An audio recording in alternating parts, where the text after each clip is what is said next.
사무엘상 7장 3절에서 11절 말씀. 우리 다 찾으셨으면 우리 한 목소리로 함께 3절에서 11절까지 함께 봉독하겠습니다. 사무엘이 이스라엘 온 족속에게 말하여 이르되 만일 너희가 전심으로 여호와께 돌아오거든 이방 신들과 아소다롯을 너희 중에서 제거하고 너희 마음을 여호와께로 향하여 그만을 섬기라.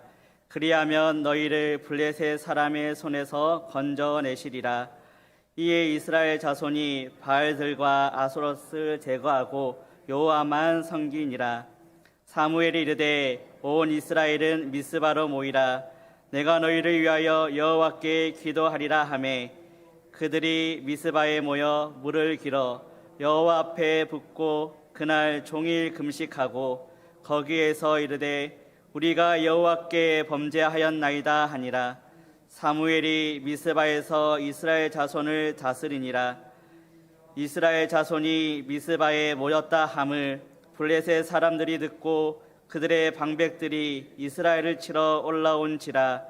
이스라엘 자손들이 듣고 블레셋 사람들을 두려워하여 이스라엘 자손이 사무엘에게 이르되 당신은 우리를 위하여 우리 하나님 여호와께 쉬지 말고 부르짖어 우리를 블레셋 사람들의 손에서 구원하시게 하소서 하니 사무엘이 젖먹는 어린 양 하나를 가져다가 온전한 번제를 여호와께 드리고 이스라엘을 위하여 여호와께 부르짖음에 여호와께서 응답하셨더라. 사무엘이 번제를 드릴 때에 블레셋 사람이 이스라엘과 싸우려고 가까이 오매 그날에 여호와께서 블레셋 사람들에게 큰 우레를 발하여 그들을 어지럽게 하시니 그들이 이스라엘 앞에 패한지라. 아멘. 우리 옆에 있는 분과 인사하겠습니다. 살롬으로 인사할까요? 평양에 다녀오신 한 목사님께 들은 이야기가 있습니다. 이 목사님께서 평양에 가셨는데 일정을 돌아보고 목사님들과 함께 호텔에 들어가게 되었습니다. 호텔방에 들어갔는데 한 목사님이 자신에게 와서 기속말로 얘기하는 거예요. 여기 보니까 도청장치가 있어 라고 얘기하는 거예요. 주위를 돌아보니까 없는 것 같은데 있다고 얘기하니까 마음이 조금 그랬습니다. 그런데 좀 있다가 어떤 목사님 오시니까 하시는 말씀이 저기 봐봐 CCTV가 달려있어 라고 얘기하는 거예요. 그러자 한 방에 들어갔던 목사님의 일행들은 CCTV와 도청장치를 보고 난 다음에 말과 행동이 달라지게 되었습니다. 목사님께서 고백하기를 자신이 평생껏 목사로 있었지만 이 정도로 거룩하게 지냈던 적은 처음이었다라고 얘기했습니다. 호텔 안에 들어가서 말도 점잖게 했고 그리고 행동도 그리고 모든 것들을 조심조심하게 했습니다. 심지어 어떤 분들은 혹시나 싶어서 옷을 벗지 않고 옷을 입고 잠을 청하기도 하였답니다. 여러분, 이 목사님의 일행이 왜 호텔에서 편안하게 지내야 되는데 그러지 못하고 행동도 제대로 하지 못했던 이유가 무엇일까요? 그것은 아마 누군가가 나를 지켜보고 있다고 하는, 누군가가 나의 말을 듣고 있다고 하는 그렇게 의식하고 있기 때문입니다. CCTV가 나를 바라보고 있다고 하니 목사님들의 행동이 평소와 다르게 행동을 하게 되었습니다. 이 목사님의 이야기는 우리에게 주는 교훈이 있습니다. 그것은 사람이라면 누구든지 사람을 의식하게 되면은 조심스러워진다는 겁니다. 행동이 변하고 말이 변하고 생각이 변하고 더 열심히 집중하는 모습을 보게 됩니다. 저도 그렇습니다. 우리 아이들도 그래요. 제가 집에서 우리 아이들에게 공부해라 라고 해놓고 지켜보고 있으면은 우리 두 아이들 녀석이 공부를 굉장히 열심히 잘합니다. 그런데 제가 잠시 자리 비우면 공부를 열심히 할까요? 열심히 하지 않습니다. 핸드폰을 보거나 다른 장난감을 가지고 놉니다. 저도 마찬가지죠. 뒤에 담임 목사님이 계신다고 목사님 안 계시는데 하면 아마 저의 모습이 또 달라질 수도 있겠죠. 어쨌든 누구든지 사람들은 누가 쳐다본다고 한다면 행동이 달라지게 됩니다. 평소에 혼자 있을 때 행동이 아닌 점잖고 절제된 행동을 하게 마련이죠. 그런데 우리 신앙생활도 마찬가지인 것 같습니다. 아무도 보고 있지 않는다 생각하면 우리 신앙은 마음대로 할 겁니다. 그런데 누가 지켜보고 있다고 한다면 우리의 신앙이 아마 달라지지 않을까요? 더군다나 하나님을 의식하고 살아간다고 한다면 우리의 생활이 달라지지 않겠습니까? 오늘 우리 본문은 사무엘상 7장을 우리가 읽었습니다. 오늘 본문의 배경은 이렇습니다. 이스라엘 백성들은 하나님께 선택을 받았죠. 하나님께 특별한 사랑도 받았습니다. 그럼에도 불구하고 이스라엘 백성들은 하나님의 마음을 아프게 했습니다. 늘 하나님 앞에 같은 실수를 저지르고 죄를 범하면서 하나님의 마음을 아프게 했죠. 하나님이 그런 이스라엘 백성들을 위해서 때로는 많은 사사들도 보내주셨고 말씀도 해주셨고 오늘 보니까 사무엘도 보내주셨습니다. 하나님은 이스라엘 백성들에게 필요한 모든 것을 공급해 주셨습니다. 그런데 이스라엘 백성들은 모든 것을 공급해 주시는 하나님만 의지하지 않았습니다. 다시 말하면 전적으로 하나님을 의지하지 않았다라는 것이죠. 하나님께서 모든 것을 베풀어 주셨는데 모든 것을 주시고 사랑해 주시는데 그러면 우리가 100% 하나님께 온전히 온 마음을 다해 하나님한테 갈 것 같아 보였지만 이스라엘 백성들은 그렇지 않고 계속해서 뒤돌아서는 신앙생활을 하였습니다. 다시 말하면 하나님을 의식하지 않는 삶을 살았습니다. 그래서 오늘 사무엘이 이스라엘 백성들에게 외치고 있습니다. 그리고 함께 모아서 이렇게 하자라고 얘기하고 있는 말씀이 오늘 본문의 말씀입니다. 저는 오늘 이 본문의 말씀을 통해서 우리가 하나님을 의식하며 살아가는 신앙생활이 어떠한지 여러분과 함께 나누고 또 오늘 그 말씀 가지고 결단하는 은혜의 시간이 되기를 축복합니다. 첫 번째는 하나님을 의식하는 삶은 두 마음이 아니라 한 마음을 가지는 겁니다. 정말 사랑하는 사람이 있습니다. 그런데 그 사랑하는 사람이 다른 마음을 품고 있으면 어떻겠습니까? 정말 사랑하는 마음이 더 생기겠습니까? 절대적으로 그 관계는 정상적인 관계가 아니라 부적절한 관계라고 우리는 이야기합니다. 그런 부적절한 관계는 오래가지 않죠. 이스라엘 백성들도 마찬가지였습니다. 오늘 우리가 읽었던 본문 3절의 말씀 한번 보시기 바랍니다. 우리 3절의 말씀, 사무엘이 이스라엘 온 족속에게 말하여 이르되 만일 너희가 전심으로 여호와께 돌아오거든 이방 신들과 아스다롯을 너희 중에서 제거하고 너희의 마음을 여호와께로 향하여 그만을 섬기라. 그리하면 너희를 블레셋 사람들의 손에서 건져내시리라 라고 말씀합니다. 사무엘은 이스라엘 백성들을 바라볼 때 마음이 아팠습니다. 잘 살아가는 것도 보였지만 그들을 영적으로 바라보니 심각하게 무너진 것을 깨달았습니다. 그래서 그가 가장 먼저 한 것은 두 마음을 품고 있는 이스라엘 백성들에게 한 마음을 품어야 된다라고 오늘 지적하고 우리가 돌이키자라고 얘기하고 있습니다. 오늘 본문 말씀을 보게 되어지면은 마음이라는 단어를 사용하고 있습니다. 이 마음이라는 단어가 두 번 등장하게 되어지는데 이 마음이라는 것은 어떻게 보면 우리의 생각과 우리의 판단과 우리의 행동을 결정하는 중심이 되어집니다. 그렇기 때문에 이스라엘 백성들이 행동하고 판단하고 모든 것을 하는 결정의 중심에는 늘 두 가지 마음이 있었다라는 거예요.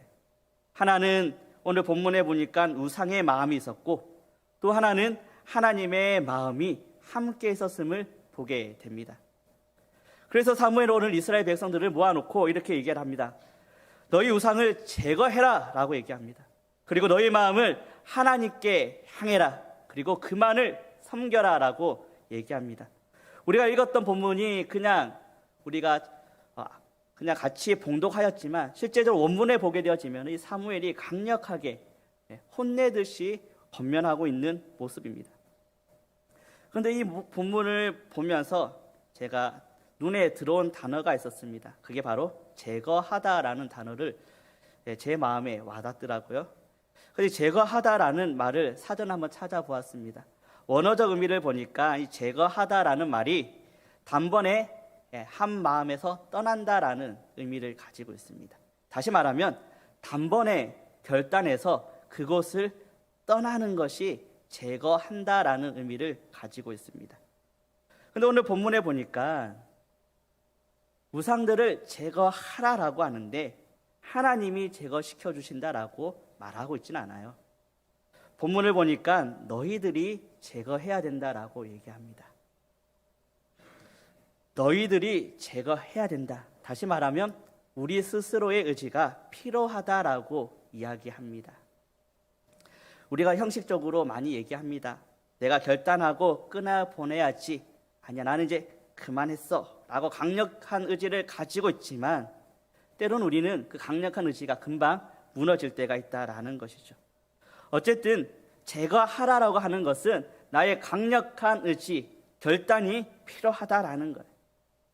그런데 어떻습니까? 우리의 강력하고 결단을 아무리 강하게 하더라도 우리의 결단이 끝까지 갑니까? 올해 우리가 2022년 1월을 시작하면서 여러분이 결단한 것들 있죠. 지금 3월 이제 중순이 흘렀습니다. 혹시 그 결단이 지금까지 잘 이어오고 있습니까? 저는 많이 깨졌습니다. 사람의 결단은 아무리 노력하고 지키려 해도 결국은 깨어지기 마련입니다. 끝까지 지킬 수 없다라는 거예요. 그래서 오늘 사무엘은 이스라엘을 모아놓고 우리가 이렇게 결단하자라고 해놓고 오늘 보니까 한 가지 더 요구하고 있습니다. 그것이 무엇이냐? 바로 기도하자라고 얘기합니다. 오늘 미스바에 다 모여라. 우리 함께 기도하자라고 얘기합니다. 기도. 모여서 기도하니까 어떤 사람은 오늘 금식하면서 기도합니다. 결단하며 하나님 앞에 기도합니다. 기도했더니 오늘 본문에 보니까 우상들의 마음에서 떠났다라고 말씀합니다. 본문 4절 말씀을 보시기 바랍니다. 4절 말씀에 이에 이스라엘 자손이 바알들과 아스다롯을 제거하고 여호와만 섬겼더라라고 말씀합니다. 여러분 한번 생각해 보시기 바랍니다. 내가 마음을 많이 쏟고 있던 그곳에서 떠난다는 것이 쉽지 않습니다. 그런데 오늘 본문에 보니까 이스라엘 백성들이 마음을 쏟고 있던 바알과 아스다롯을 제거, 다시 말하면 한 칼에 잘라버리고 오로지 여호와 하나님만 섬기고 있다라고 말씀하고 있습니다. 바로 이것이 하나님을 의식하고 살아가는 삶입니다. 내 마음에 하나님을 한 분 모시고 살아가는 삶인 줄 믿습니다. 제가 목사로 살면서 마음을 지킨다는 것이 너무나 힘듭니다. 왜냐하면 저도 사람이죠. 저도 아직 배워야 될 것들이 많이 있고 아직 성장해야 될 목사이기 때문입니다. 실수도 합니다. 때로는 죄인이기 때문에 우리 성도님들한테 잘못을 저지르기도 합니다. 때로는 하나님을 바라보면서 순수하게 사역해야 되지만 때로는 욕심이 앞설 때도 있죠. 사역의 열매를 너무 우선시하다 보면은 교만함이 드러날 때도 있습니다. 그래서 한 이 정도만 하면 되겠지. 하나님께서 이 정도면 인정하시겠지. 우리 성도님들이 인정하시겠지. 아, 교회가 이 정도면 되겠지. 등등의 교만에 빠질 때가 있습니다. 저도 한번 손꼽아 보니까 전도사를 나간 지 시작해서 지금 이 자리에 설 때까지 17년이 지났더라고요. 어떻게 보면 많은 목회의 경험을 쌓았습니다. 많은 사람을 만났습니다. 많은 목사님을 만나고 배웠습니다. 쌓이다 보니 하나님 앞에 하나님, 나는 아무것도 할 수 없습니다라고 믿음의 고백을 해야 되지만 그것보다는 제 경험과 제 요령과 상황과 그것들을 가지고 사역할 때가 있더라고요. 하나님을 의지하면서 사역하기보다는 내 힘을 더 의지할 때가 많았습니다. 늘 두 마음을 품을 때가 많았다라는 것이죠. 오늘 이 말씀을 보면서 두 마음을 품고 계속 내가 살아왔구나. 아무리 목사지만 두 마음 계속 품고 있었구나라는 것을 알게 되었습니다. 하나님, 목사도 사람이잖아요 라고 얘기할 때도 있었습니다. 그런데 여러분, 우리가 합리화를 하기 시작하면은 아무리 하나님 앞에 말씀과 기도하는 목사라 하더라도 하나님 앞에 타락할 수밖에 없는 죄인이다라는 거예요. 아무리 목사가 거룩하다 하더라도 하나님이 아닌 다른 것을 바라보고 합리화를 했을 때에 그 목사도 타락하게 되어집니다. 제 마음을 지킬 수 있는 것은 한 가지밖에 없습니다. 기도밖에 없었습니다. 기도하니까 제 경험을 내려놓고 하나님을 의지할 수 있습니다. 기도하니까 두세 가지로 나눠졌던 나의 마음들이 다 사라지고 하나님을 의지하려고 하는 한 가지 마음이 저에게 생기게 되었습니다. 사랑하는 여러분, 저만 그럴까요? 저는 그렇게 생각하지 않습니다. 같이 살아가는 우리 모두가 똑같습니다. 제가 살아가는 삶의 현장보다 여러분들이 살아가는 삶의 현장이 더 치열하지 않습니까? 더 세상과 가깝지 않습니까? 더 사자 마귀들이 우르다니면서 산길 찾는 그런 곳에 우리가 늘 빠져 있지는 않습니까? 잠깐만 방심해도 나도 모르게 세상 건데 빠지는 것이 우리의 삶의 터전입니다. 늘 물질이 바라보게 되어지고 자녀들의 앞날을 늘 걱정하게 되어지고 세상 친구들에 빠져 있고 세상 가치관에 빠져 있는 모습이 우리들의 모습이 아닌지요. 그러고 있다가 우리는 다시 깨닫고 돌아옵니다. 하나님을 사랑하겠습니다. 다 내려놓고 하나님만 의지하겠습니다. 믿음으로 우리는 결단하고 또 회개하며 결단합니다. 한 번만 합니까? 아니요. 매주마다 우리는 계속 반복하고 있지 않습니까? 그래, 나는 하나님만 섬길 거야 라고 얘기하지만 우리의 마음은 잘 변하지 않습니다. 아무리 결단해도 우리가 세상 나가면 어떻습니까? 말과 행동이 다르게 나오게 됩니다. 그래서 우리가 이 마음을 지키지 않으면은 우리는 말과 행동이 금방 표출되어지고 금방 들통날 수밖에 없습니다. 우리가 아무리 감춘다 하더라도 아무리 치장한다 하더라도 두 마음을 품고 살아가는 것을 우리는 계속해서 드러낼 수밖에 없습니다. 그렇게 이 시간 우리가 기억해야 될 것은 두 마음을 품고 살아가서는 안 된다라는 거예요. 주님을 모르는 많은 사람들은 괜찮습니다. 하지만 하나님을 알고 예수 그리스도가 나를 위해서 십자가에 못 박혀 죽으시고 우리를 건져주신 그 은혜를 알고 있는 우리라고 한다면 우리는 두 마음을 품을 수가 없습니다. 오로지 하나님만 의지하며 나가야 될 줄을 믿습니다. 절대 타협 없습니다. 합리화해서도 안 됩니다. 왜요? 우리가 합리화하는 순간, 두 마음을 품는 순간 생명의 근원이신 그 하나님과 멀어지기 때문입니다. 하나님과 멀어지면 어떻습니까? 생명의 근원이신 하나님과 멀어지면은 우리 영적으로 계속해서 나약해집니다. 모든 것이 풀리지 않습니다. 나의 모든 것을 주관하시는 분은 하나님이신데 그 하나님과 멀어진다는 것 얼마나 큰 아픔이고 얼마나 큰 슬픔이겠습니까? 그렇기 때문에 우리가 할 수 있는 것은 없습니다. 그러나 하나님은 우리에게 기도할 수 있는 힘은 주십니다. 기도할 때 하나님께서 우리와 함께하여 주시고 두 마음을 품고 있던 우리의 마음이 하나님 바라볼 수 있는 한 마음을 우리에게 주시는 줄 믿습니다. 사랑하는 여러분, 기도하기 참 힘드시죠? 저도 힘듭니다. 근데 처음에는 우리 기도할 때는 강한 의지가 필요합니다. 강한 의지가 필요합니다. 하나님, 내가 기도하겠습니다.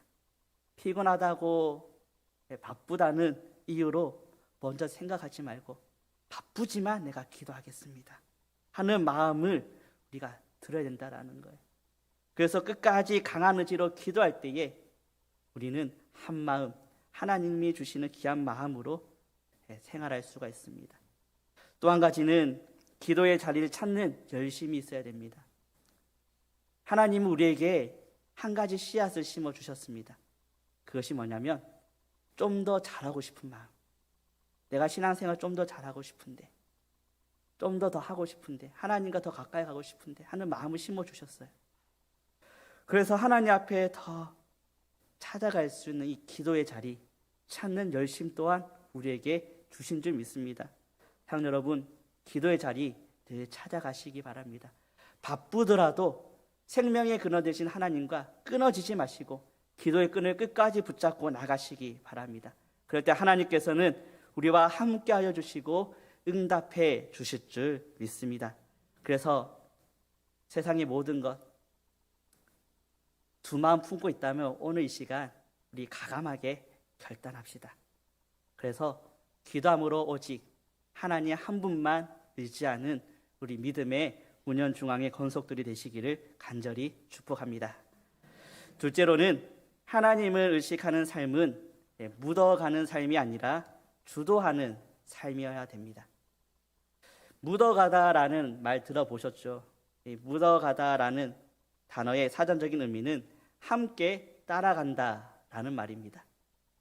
함께 따라간다, 우리 좋은 의미잖아요. 근데 묻어간다라는 그 말은 우리가 좋게 사용하나요? 아니면 안 좋게 사용하나요? 우리 안 좋은 뜻으로 많이 사용합니다. 그 뜻을 보니까 이렇습니다. 자기가 특별히 노력하지 않고 그저 그 자리를 지키며 누군가가 그 일을 해놓은 그것을 그냥 따라가는 것, 그것이 바로 묻어간다라는 사전적인 의미입니다.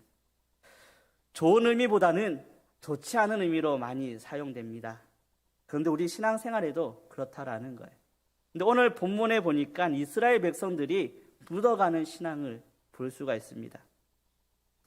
하나님 한 분만 모시겠다고 다짐을 했습니다. 미스바에 모여서 함께 기도도 하였습니다.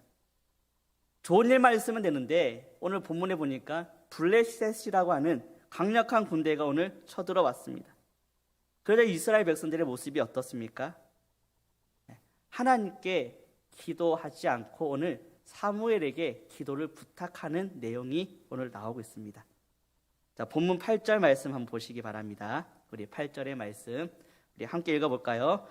이스라엘 자손이 사무엘에게 이르되 당신은 우리를 위하여 우리의 하나님 여호와께 쉬지 말고 부르짖어 우리를 블레셋 사람들의 손에서 구원하시게 하소서 하니. 본문에 보니까 이스라엘 백성들이 사무엘에게 기도를 부탁합니다. 그런데 오늘 본문의 말씀을 자세히 보니까 이 우리라고 하는 단어가 3번 나오고 있어요. 우리를 위해서, 우리를 위해서, 우리를 위해서. 이 말은 철저하게 자기 중심적이라는 말입니다. 한번 곰곰이 생각해 보시기 바랍니다. 이스라엘 백성들이 그동안 두 마음을 품어서 이제 한 마음이 되었어요. 하나님 한 분만 모시겠다라고 결단하고 금식하며 기도하면서 미스바에 모였습니다. 함께 즐겁게 하나님을 찬양했겠죠. 근데 블레셋이 쳐들어왔습니다. 그래도 여러분 무엇 하시겠습니까? 많은 사람들이 기도하겠지라고 얘기합니다. 그런데 오늘 본문에 보면은 이스라엘 백성들이 본인들이 기도하지 않고 사무엘에게 기도를 부탁하고 있죠. 우리 이 점을 좀 보았으면 좋겠습니다. 우리 하나님 고백하고 있지만 문제가 닥쳤을 때 우리 하나님께 내가 기도해야 되는데 그렇지 않고 사무엘에게 기도를 부탁하고 있다라는 것이죠.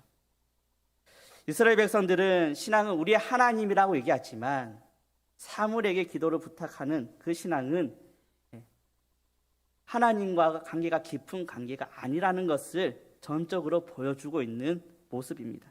다시 말하면 이스라엘 백성들은 하나님을 알고 있는데 어떻게 알고 있느냐? 머리로 알고 있다라는 거예요. 하나님은 듣긴 들었습니다. 하나님은 이런 분인 것을 알고 있습니다. 그러나 하나님에 대한 경험이 없고 하나님의 중요한 순간에 기도해야 되는 걸 알지만 그런 경험이 없다 보니 오늘 부탁하고 있다라는 것이죠. 결국 이러한 모습은 사무엘에게 묻어가는 신앙의 모습이다 라고 보아집니다. 물론 사무엘에게 기도할 수 있습니다. 지도자들에게 기도 부탁할 수 있습니다. 그런데 오늘 본문을 곰곰이 보시면은 이스라엘 백성들이 하나님 앞에 부르짖었다라는 내용은 없습니다. 그렇게 하나님의 이름을 불러놓고 문제가 닥쳤을 때 하나님 도와주십시오라고 부르짖는 오늘 본문의 말씀을 발견할 수가 없습니다. 예를 들면 이런 겁니다. 제가 지난번에 있던 교회 성도님들이 기도 부탁 참 많이 해주셨어요. 신방, 대신방 가면은 기도 제목 많이 알려주십니다. 그래서 저희는 기도 제목을 받아서 기도하죠. 그래서 어느 날 이제 시간이 지나서 기도가 응답이 되었는가 우리 집사님한테 물어보았어요. 집사님, 이런 기도 제목 저한테 주셨는데 혹시 응답 되셨습니까? 라고 하니까 집사님이 순간 당황해 하셨어요. 눈동자가 흔들리시면서 그 기도 제목 하시면서 까먹으셨던 거예요. 목회자들한테는 기도해달라고 부탁하시면서 정작 본인은 기도하지 않고 있었던 거예요. 그런데 이러한 모습이 그 집사님뿐만 아니라 많은 성도님들이 그러하다라는 겁니다. 지금 이스라엘 백성들이 바로 이러한 모습이에요. 문제는 자기 건데 자기가 기도하지 않고 남이 기도하는 것에 계속해서 묻어가는 신앙이다라는 겁니다. 이것은 분명 하나님을 의식하지 않고 살아가는 거예요. 하나님과 깊이 만나지 않는 삶이다라는 겁니다. 이러한 모습 여러분 보기 좋습니까? 아마 하나님도 보기 안 좋으실 것 같습니다. 하나님께서는 저와 여러분이 하나님 앞에 나와 1대1로 관계 속에서 스스로 하나님께 나오기를 원하신다라는 거예요. 누군가의 기도에 묻어가는 인생이 아니라 하나님과 함께 만나서 기도함으로써 깊은 관계를 나누고 또 깊은 대화를 통해서 귀한 소통을 하면서 하나님의 은혜를 받아가기를 하나님께서 기뻐하신다라는 겁니다. 제가 목사로 사역할 수 있도록 후원해 주시는 분들이 많이 있습니다. 기도 후원이 참 많이 있죠. 그 중에 한 분이 저희 부모님이십니다. 제가 어렸을 때 저희 어머니는 잠들기 전에 기도하셨고 새벽 기도도 갔다 오시면서 기도하셨습니다. 때로는 제가 잠들어 있으면 옆에 와서 기도를 해 주셨어요. 때로는 어머니의 기도 소리가 어찌나 큰지 때로는 간절한지 깰 때가 많이 있었습니다. 철없던 어린 시절 어머니의 기도 소리 들으면서 어땠을까요? 제가 좋았겠습니까? 나빴겠습니까? 안 좋았습니다. 시끄럽잖아요. 어렸을 때. 자야 되는데 밤늦게 잤는데 일찍 일어나서 학교 가야 되고 할 것도 많은데 자면서 깨니까 얼마나 짜증이 나든지. 여러분 자고 있을 때 누가 깨우면 짜증 나잖아요. 맞죠? 마찬가지입니다. 저도 그때는 그랬어요. 근데 그 순간에 이러한 마음이 들었습니다. 그래, 엄마가 이렇게 기도했으니까 됐어. 엄마가 대신 기도해 주니까 나는 잘 풀릴 거야. 엄마가 저렇게 눈물 흘리면서 간절히 기도하니까 다 잘 될 거야 라고 한 생각이 들었습니다. 물론 하나님께서는 저희 어머니의 기도를 들어주십니다. 그런데 저의 모든 기도의 책임, 저의 기도, 저를 향한 기도의 책임과 모든 부담을 제가 져야 됨에도 불구하고 어머니께 다 맡기고 있었던 것입니다. 하나님께서는 분명히 어머니의 기도도 들어주십니다. 그런데 또한 나의 기도로 듣기를 원하신다라는 거예요. 나이가 적든지 많든지 간에 하나님 앞에 나와서 기도에 무릎 꿇기를 하나님께서 원하시지만 저는 그저 어머니의 기도에 묻혀 가려고 했던 저의 모습이었습니다. 제 스스로 하나님 앞에 나와서 땀을 흘리고 무릎을 꿇고 눈물을 흘리면서 기도하는 것이 아니라 어머니가 그 기도의 땀방울과 눈물에 묻어서 제가 왔더라고요. 그때 깨달았을 때 내 기도는 내가 더 열심히 해야 되겠다라고 생각했습니다. 그런데 오늘 말씀을 보면서 깜짝 놀라는 것이 있었는데 지금도 그럴 때가 있다라는 거예요. 철없던 어린아이의 생각이 지금 또 저한테 있다는 것을 알고 깜짝 놀랐습니다. 내가 성장했긴 했는데 아직 덜 성장했구나. 그것을 알고 나니 다시금 제 삶을 돌아보게 되었습니다.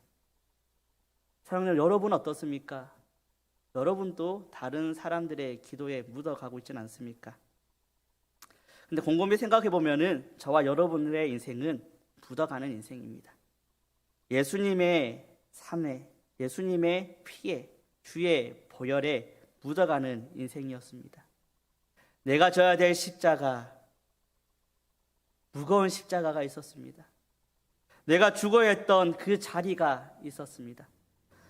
내가 아픔을 당하고 고통을 당하고 조롱을 당해야 했던 그 자리가 있었습니다. 근데 내가 당하지 않고 주님께서 그 모든 것을 대신 감당하셨습니다. 예수님의 십자가의 죽으심으로 말미암아 우리는 모두 새로운 생명을 얻게 되었습니다. 이렇게 한번 묻어간 인생이라고 해서 우리가 계속해서 이렇게 주님께 묻어가야 될까요? 하나님께서는 장성한 분량까지 자라야 된다라고 얘기했습니다. 한두 번 묻어가는 인생은 한두 번의 위기가 왔을 때는 모면할 수가 있습니다. 그러나 계속되는 위기 앞에 끝내 무너질 수밖에 없습니다. 사랑하는 여러분, 아직도 나의 아내의 기도에 묻혀가고 있습니까? 남편의 기도에 묻혀가고 있습니까? 아니면 구역장님의 기도, 아니면 다른 성도님들의 숨어서 그 헌신과 봉사 뒤에 묻혀가고 있습니까? 조용히 교회 왔다가 그냥 조용히 그냥 가십니까? 목사님의 기도에 묻혀가고 있습니까? 사랑하는 여러분, 우리는 이제 묻혀가는 신앙이 아니라 주도하는 신앙이 되어야 될 줄을 믿습니다. 적극적으로 하나님 앞에 나가야 될 신앙인 줄 믿습니다. 하나님 앞에 나와서 기도하고 헌신하고 봉사하는 삶이야말로 우리의 삶인 줄 믿습니다. 사랑하는 여러분, 우리는 영적으로 충만한 곳에 늘 신앙생활을 하고 있습니다. 영적으로 충만한 곳 어디일까요? 여러분에게 있어서 영적으로 충만한 곳은 어디입니까? 바로 대답이 나올 줄 알았는데 안 나오시네요. 저는 우리 교회인 줄 믿습니다. 아멘. 우리 문현중앙교회에서 생활하시는 성도라고 한다면 묻어가는 신앙이 아니라 주도적으로 그 신앙을 이끌어가는 여러분이 되시기를 바랍니다. 그럴 때 우리가 변화될 줄 믿습니다. 그래야지 우리가 변화되어서 내 삶이 변하고 우리의 직장이 변하고 우리 가정이 변하고 우리 구역이 변하고 우리 성교회가 변화될 줄 믿습니다. 삶의 터전에서 우리가 이렇게 살아가게 된다면 영적인 흐름을 주도하는 영적인 거장이 될 줄을 믿습니다. 아멘. 우리 옆에 있는 분과 인사하겠습니다. 영적인 거장이 되시기 바랍니다. 프랭클린 톰슨이라는 시인이 이런 말을 하였습니다. 하나님에 대해서 독특한 표현을 사용했는데 하나님을 하늘의 사냥개로 표현했습니다. 이 말의 의미가 무엇이냐면 우리가 아무리 이리저리 뛰어다녀도 결국은 하나님께 다 발견된다라는 의미입니다. 그렇습니다. 하나님은 다 보고 계십니다. 그렇기 때문에 우리는 날마다 하나님을 의식하며 살아야 됩니다. 다른 말로 하나님 앞에서 살아가는 삶을 살아야 될 줄 믿습니다. 아시죠? 코람데오. 그 신앙이 우리의 신앙이 되어서 우리 문현중앙의 모든 권속들이 하나님 앞에서 바른 믿음의 신앙생활을 하시고 하나님께 귀하게 영광을 돌리시는 저와 여러분 되시기를 간절히 축복드립니다. 기도하겠습니다. 사랑의 하나님, 우리를 택하여 주시고 구원해 주신 은혜에 감사를 드립니다. 구원받은 백성으로 살아갈 수 있도록 주님 도와주시옵소서. 오직 하나님 한 분만 내 마음에 모십니다. 기도합니다. 의지합니다. 우리와 함께하여 주시고 동행하여 주시옵소서. 묻어가는 신앙이 아니라 하나님과 깊은 관계 속에서 주도적인 신앙 생활을 통해 영적인 거장이 되게 도와주시옵소서. 그래서 오직 하나님만 기쁘시게 하고 즐겁고 축복된 우리의 생활이 되게 인도하여 주시옵소서. 예수님의 이름으로 기도드립니다. 아멘.